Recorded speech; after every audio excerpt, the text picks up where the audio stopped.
Happy Monday. Welcome to the Monday Duo podcast. Happy Monday. Today we're joined back by Dr. Lam, and she'll talk more about women's cycle, what to eat and what not to eat from a traditional Chinese medicine point of view. So, if you don't watch the first part, you need to watch it. Hi, Dr. Lam. I love to ask about women's health. I'm thinking during menstruation, what does TCM suggest women should eat more of, or what should they be a bit more careful about? Yeah, actually, in TCM, menstruation is when we lose blood. So we focus on nourishing and moving blood gently while keeping our body warm. We should eat more warm cooked food like stew, soup, red dates, and dried longan, ginger tea, and meat that helps to replenish our blood. Be careful with cold, uncooked food like salad and iced drinks. This can cause stagnation of blood or lead to dysmenorrhea. Excessive caffeine or alcohol that can disrupt tea or blood too. For most of the time, warmth is the key to prevent illnesses. And Cold the drinks, cold not good at all. drinks. Yes, the cold drinks, it's definitely not suggested, especially for someone with very painful, right, cramp periods or somebody with cold hands and feet. So what I learned from my session with Dr. Lam is that in TCM, we would usually suggest more warm food, cooked food, and avoid things straight from the fridge, right? Yeah, yeah, it's often point to cold in the uterus or young deficiency. Cold can contract and stagnate blood, causing cramps and cold extremities. So we use ginger tea, cinnamon, and gently spiced food to warm the interior and promote smooth flow.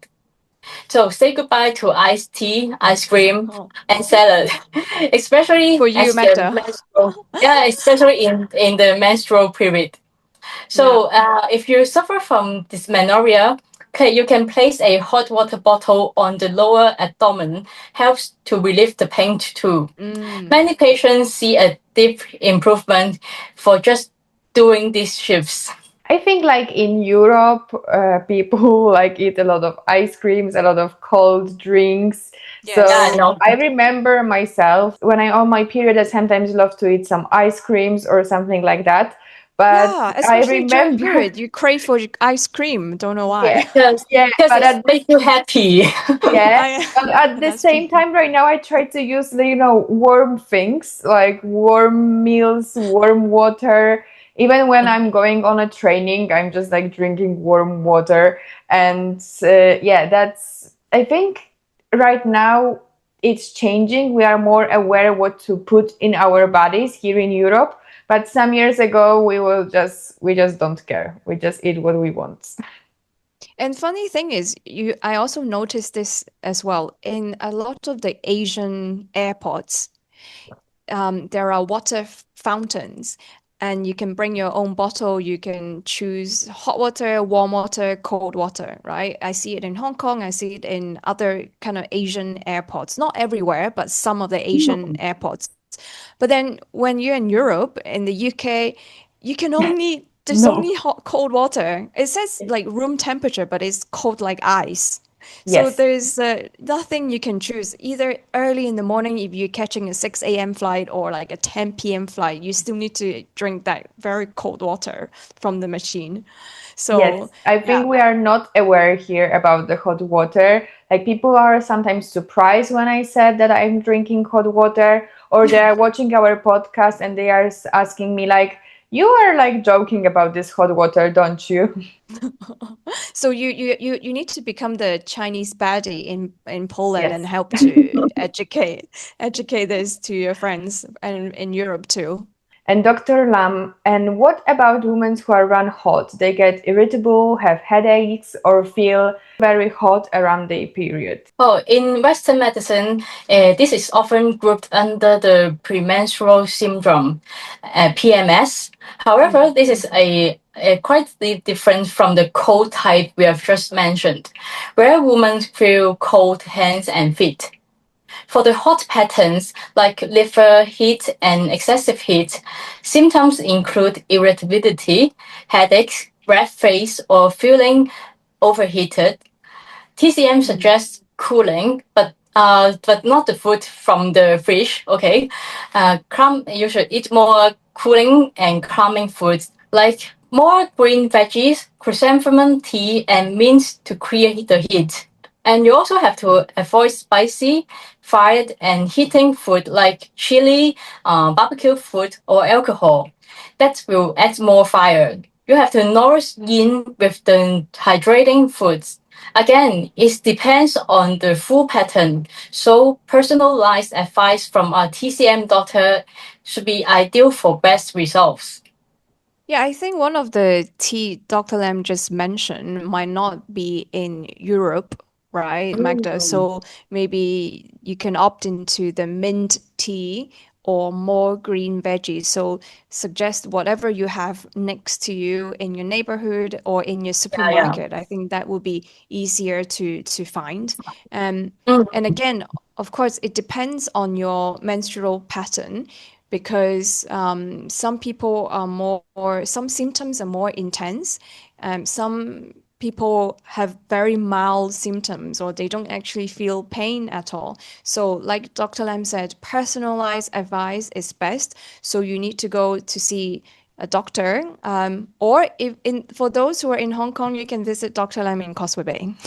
yeah, I'm here for you. Yes, for some listening who are completely new to the TCM concept, what are one or two habits that they can start right away without herbs or complicated recipes? Hot water, well, I I think. Yes. I have two super simple ones. One, you can drink more warm water around 40 and 50 degrees Celsius throughout the day instead of Mm. ice drinks. This basically helps support our effective digestion and keep our tea flowing smoothly. But what about if it's a Second, very, very hot day? It's very hot in the summer.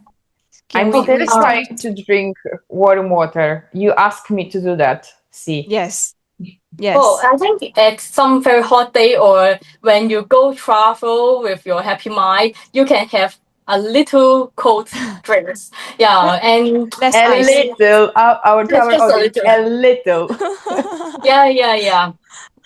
Less ice. Yeah, because sometimes less I would say you should count on the ice.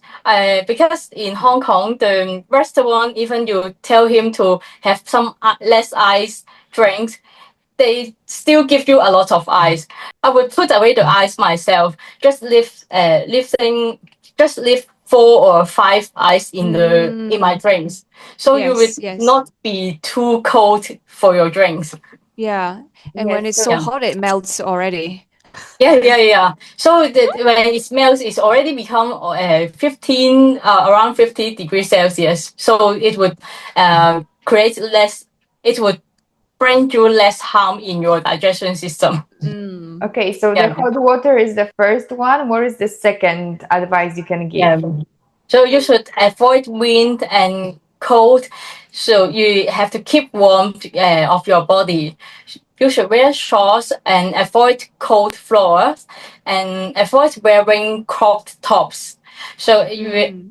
when you go out, you should bring a thin jacket, a windbreaker, or some scarf in case being at a windy or cold place.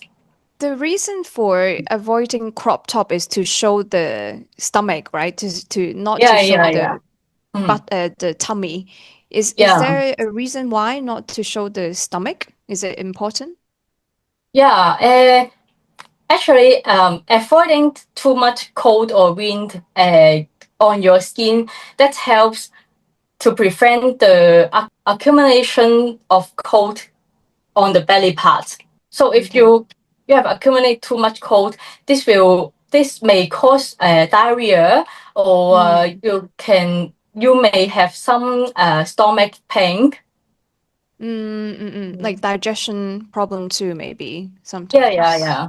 Yeah, so the two tips I mentioned above is also this almost costs nothing to build a very good foundation for your body's balance. Yes, and Magda has already started one. Well done. Yes. Yeah. I mean, these all sounds very doable, and I think if somebody can just choose one thing after this episode, what would it be? Hot water, guys, hot water. No, no, no. Warm water. You I would say always why not remind me that both? it's not hot, it's warm water. Warm water, Warm water, guys, yes. warm water. I would say why not both? Because it's too easy to pick up. Now, if I really have to choose one, let's start with prioritizing warm food and drinks.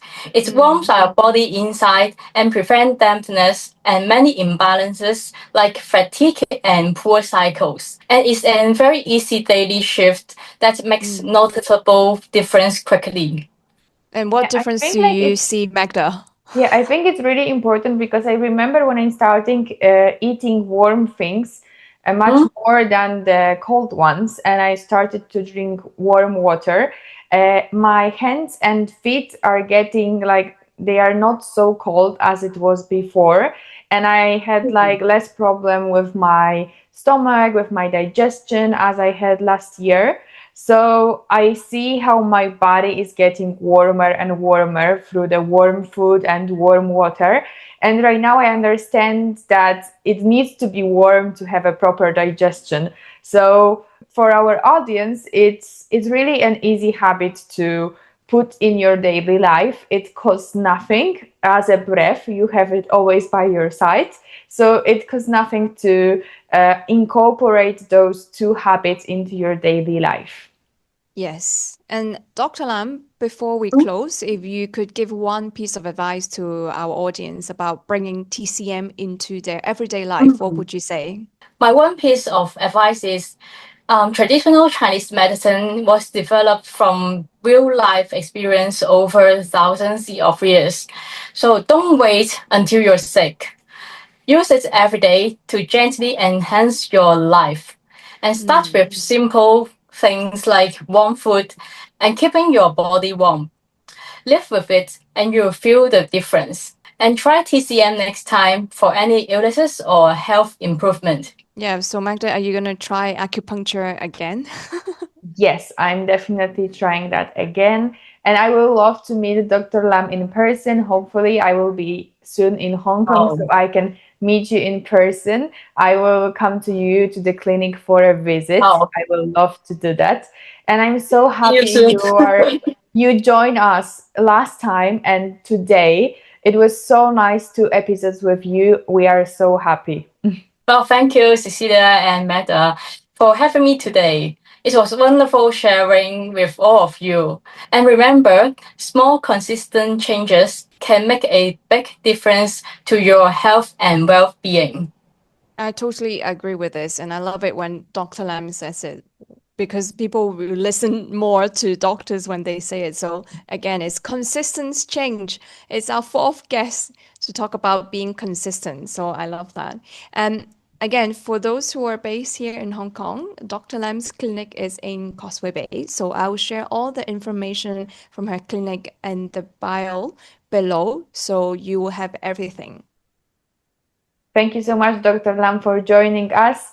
See you soon, hopefully See in you. Hong Kong. Bye. Bye. See you Bye. soon. I'm so happy that Dr. Lam joined us and I've learned more about TCM too. And every info are in the bio, as Cecilia said before. And yeah, I can't wait for next week and for next topic. And that's a little bit surprise for you. You will see when you join us next Monday. So don't forget to like, comment, and subscribe. We'll see you next Monday. Bye. Bye.